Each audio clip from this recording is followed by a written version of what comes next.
Hello friends, नमस्कार। देखिए, ये कुंडली कुछ रह गई थी, वो काफ़ी बड़ी हो गई थी, तो मुझे इसका दूसरा भाग बनाना पड़ रहा है। तो देखिए, संतान के हिसाब से देखिए, यहाँ पर गुरु जो हैं अकेले पड़े हुए हैं, बिल्कुल -पॉइंट। दूसरा, ये गुरु जो है यहाँ शनि से भी दृष्ट है। देखिए, शनि की जो है 7वीं दृष्टि यहाँ पर पड़ रही है। 1 2 3 4 5 6 7। इस प्रकार से गुरु पर शनि की 7वीं दृष्टि पड़ रही है, जो कि अच्छी नहीं मानी जाती। तो संतान के लिए इस प्रकार से यहाँ पर भी काफ़ी खराब स्थिति बनी हुई है, क्योंकि गुरु पर शनि की दृष्टि का संबंध बना हुआ है।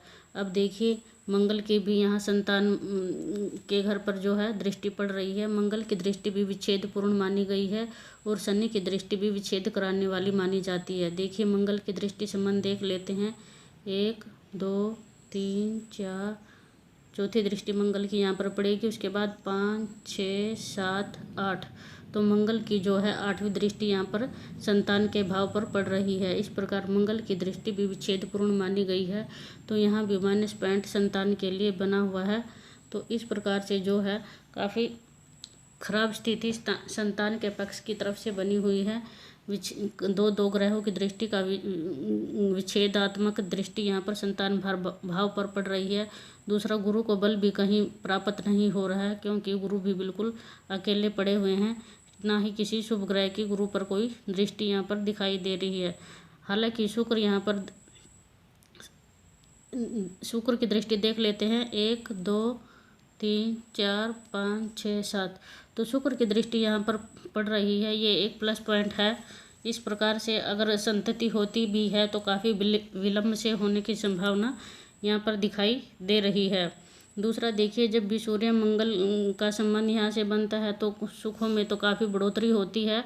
भूमि, भवन, मकान, जमीन, जायदाद सब कुछ देते हैं ये ग्रह। लेकिन जब शुक्र मंगल की दृष्टि का संबंध यहाँ 4th घर से बनता है तो घर में कलहपूर्ण की स्थिति भी यहाँ पर लागू हो जाती है। इस प्रकार का सूर्य और मंगल काफ़ी ऊर्जा वाले ग्रह माने जाते हैं, और जो भी मंगल जो है लड़ाई झगड़े के कारक ग्रह भी होते हैं। तो इस प्रकार घर का जो वातावरण है कलहपूर्ण रहने की पूरी संभावना इस प्रकार यहाँ पे बनी हुई है। अब देखिए, यहाँ 7म घर से पत्नी का विचार किया जाता है। केतु यहाँ पर बैठे हुए हैं, तो इस प्रकार जो है पत्नी जो है काफ़ी धार्मिक होने की यहाँ पर संभावना है। दूसरा, विचार और सोच काफ़ी परिवर्तन हो जाती है। इस प्रकार से जब भी केतु का संबंध बनता तो सोच जो है निरंतर पत्नी की बदलती रहती है। विचार जो हैं एकदम से बदलते रहते हैं, और धार्मिक होने की पूरी यहाँ संभावना पत्नी की है कि बिल्कुल ही धार्मिक होगी। और दूसरा, देखिए, पत्नी का जो कारक स्वामी है यहाँ चंद्रमा बनते हैं। चंद्रमा जो है आय भाव में बैठ गए हैं, तो पत्नी के आने से इनकी लाइफ में धन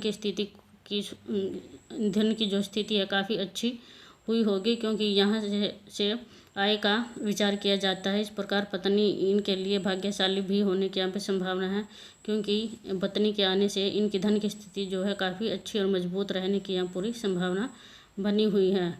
दूसरा, धनेश का जो स्वामी है 12वें में चले जाना कहीं ना कहीं। और दूसरा, देखिए, शनि की तीसरी दृष्टि भी यहाँ पर पड़ रही है।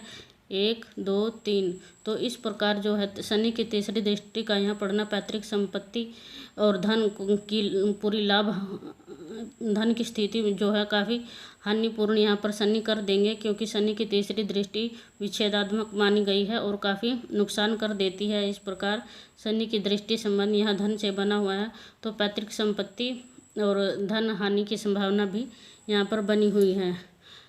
और दूसरा फ्रेंड्स, अगर जब भी लगने से इस तरह 12वें में जाता है और शुक्र भी उच्च का होता है और 10म में मंगल भी होता है, तो कहीं ना कहीं और राहु का संबंध भी जब लगन से बन जाते हैं, तो कहीं ना कहीं कुंडली में व्यक्ति के विदेश जाने के योग भी यहाँ पर दिखाई दे रहे हैं कि अगर व्यक्ति की इच्छा हो और विदेश जाना चाहें तो विदेश भी जा सकते हैं, क्योंकि लग्नेश जब भी इस तरह 12वें घर में चले जाते हैं तो व्यक्ति का मन अपने घर में लग ही नहीं पाता। और जब घर से दूर कहीं अगर व्यक्ति जाते हैं तो वहाँ पर उनकी खुश रहने की संभावना बहुत ज़्यादा हो जाती है कि वो अपने मन की स्थिति जो है उनकी काफ़ी अच्छी हो जाती है।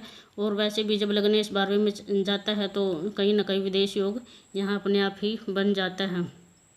तो विदेश जाने के योग भी यहाँ पर पूरे बने हुए हैं। Thank you friends. अब ये कुंडली पूरी हो चुकी है।